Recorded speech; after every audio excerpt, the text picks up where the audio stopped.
Bien, il est pratiquement 14h30 et je suis content de vous accueillir ici pour cette séance du 30 mai. En introduction, je dirais déjà que je remercie Marcel Dahan et toute l'équipe qui parlera aujourd'hui d'avoir accepté de se déplacer en raison des effets SNCF qui retentissent sur notre vie quotidienne.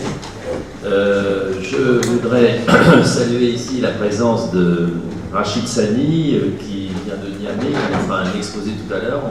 On l'a invité parce qu'on a eu déjà des idées sur ce qu'il fait comme intervention au Tchad et ailleurs, et surtout dans l'Afrique en général, il aimerait, et au Niger, pardon, c'est l'idée de se porter sur la chirurgie essentielle, c'est-à-dire de transférer des activités. Vous savez qu'on parle beaucoup de ça ici, et ça me permet en introduction de dire que demain, il y aura à l'UNESCO une réunion extrêmement importante, où malheureusement il n'y a plus de place, mais enfin on peut peut-être y aller comme ça quand même, qui s'appelle innovation inversée, c'est-à-dire tout ce qu'on peut bénéficier des pays, notamment du subsaharien, qui sont intéressants pour notre réflexion intellectuelle et notre façon de voir de la médecine et les parcours de soins, puisqu'ils inventent, et notamment on verra tout à l'heure avec M. Sani, des nouveaux concepts pour former des infirmiers à la chirurgie.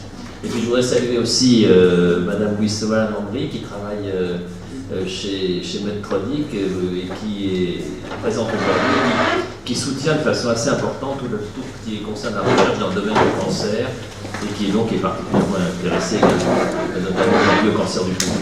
Avant de donner la parole à Marcel Dahan qui modérait cette session, je donne la parole à Jean-Marc Pichet pour qu'il nous fasse le procès verbal de la séance du 23 mai.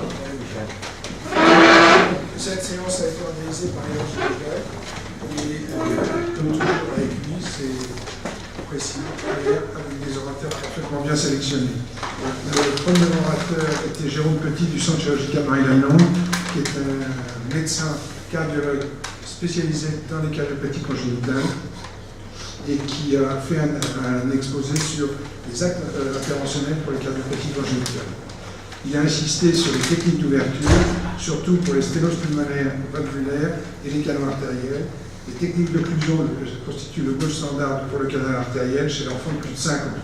Les implantations de valves pour des sténoses pulmonaires et certains phallos.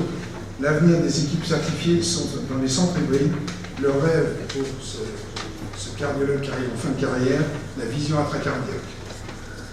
Les questions ont été posées par Richard Lunet. Quid des anticoagulants pour les prothèses? Ils ne sont pas nécessaires que les prothèses soient recouvertes au bout de 6 mois par un endothélium. Le canal artériel anténatal, le traitement du canal artériel anténatal est très risqué, il n'est presque plus pratiqué. Bernard Level a posé un commentaire sur les taux globaux de réussite qui dépendent de la complexité de la cardiopathie et fait remarquer les risques liés à l'irradiation. Enfin, Ducousset a posé une question sur l'intérêt de l'échographie 3D. Philippe Cluzel de la Pitié-Salpêtrière a fait une communication sur le traitement endovasculaire des hémorragies digestive, le TIPS. Et il est important de constater que c'est un radiologue interventionnel travaillant en milieu chirurgical qui est en réelle collaboration avec un centre de chirurgie de haute valeur qui est l'Institut du Cœur, qui a montré l'intérêt du traitement endovasculaire des hémorragies digestives par le TIPS. Le type de sauvetage pour hémorragie digestive par hypertension portale a une efficacité de 93%. Il faut larguer des prothèses de 8 mm de diamètre qui peuvent être ensuite redilatées. Jean-Marc Pascal a rapporté en commentaire l'expérience du centre de Paul-Brousse. 90% des patients étaient de classe Child C de la cirrhose, ce qui expliquait dans leur expérience une mortalité élevée de 37%. Il est certain que ce centre a un recrutement particulier de malades hautement graves. Philippe Cluzel de la Pitié-Salpêtrière a présenté une deuxième communication sur le traitement interventionnel des occlusions chroniques des artères inférieures, en montrant l'intérêt des stents qui sont de plus en plus efficaces, car on peut utiliser maintenant des stents de grande longueur adaptés aux différents types de sténose. L'atérectomie augmente l'efficacité des ballons chez le malade diabétique recalisé en sous-intimal et tout ce qui est possible dans les artères de jambe. Plusieurs questions ont été posées. Par Irage Blanchbach d'abord, signalant qu'il y a 80 à 90% de succès dans les stentings. La recalisation permet de sauver le pied diabétique une fois sur deux. Sébastien Asquette de Marie-Lagnon, où en sommes-nous des stents résorbables? La Pitié n'en a aucune expérience. Philippe Marc, au cours des procédures, les micro-emboles n'ont pas de traduction clinique. Ça, je ne suis pas sûr que ce soit vrai. Serge Ascogne et Marine Lannon a abordé le problème du traitement interventionnel des fuites périvalvulaires. La chirurgie des fuites prothétiques est risquée. Les procédures interventionnelles sont techniquement complexes, associées à une mortalité de 3,9%. Les résultats techniques et cliniques sont bons pour la horte, 90%, mais restent à améliorer grâce à une nouvelle prothèse dédiée. Plusieurs questions ont été posées. Par Large-Manche-Bac d'abord, grâce au dépistage échographique précoce, le mieux est le remplacement valvulaire, idéalement percutané.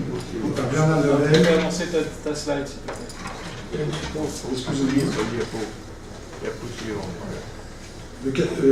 La question de Bernard Lebel, le cathétérisme ne risque pas d'augmenter la fuite en raison de l'utilisation de prothèses souples. Pourquoi tant de statistiques américaines? Cocorico pour les valves aortiques percutanées. Et enfin, Jean-Philippe Collet de la Pitié-Salpêtrière a abordé le traitement interventionnel de l'insuffisance mitrale, qui constitue certainement la grande perspective des 10 prochaines années, et a montré que c'était la 4e révolution de la cardiologie interventionnelle, mais elle est techniquement difficile et réservée à des patients non éligibles à une chirurgie classique. Plusieurs questions ont été posées. Une de Richard Villet, peut-on envisager d'interventionnel sur cœur arrêté?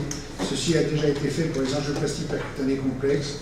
François Dubois, quelle est la nature des clips? Ils sont métalliques, recouverts de dacron. L'emploi des anticoagulants dépend de la pathologie sous-jacente. Philippe Marc, quel rôle pour les ingénieurs? Ils sont indispensables pour nous apporter des idées. Bertrand Dor, quid de l'intelligence artificielle? Par exemple, au service d'imagerie de fusion échoscanographique en salle hybride.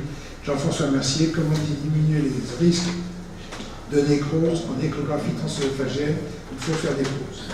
Donc on voit qu'on est dans une phase de progrès considérable et une phase de progrès dans des centres hyper spécialisés avec une grande fusion de volume d'activité comme l'Institut du Cœur, comme Mariano, peut-être comme d'autres hôpitaux qui seront donnés les moyens. Merci beaucoup Jean-Marc Michel. Est-ce qu'il y a des questions sur ce procès-verbal, des commentaires sur cette séance consacrée à la chirurgie vasculaire interventionnelle? Bien. Ce qui prouve bien que la dissociation chirurgie cardiaque isolée, chirurgie vasculaire isolée n'est peut-être pas la voie de l'avenir, et peut-être qu'il faut retourner à l'histoire de cette spécialité qu'est la chirurgie cardiovasculaire. Bien, il n'y a pas de commentaires, c'est approuvé.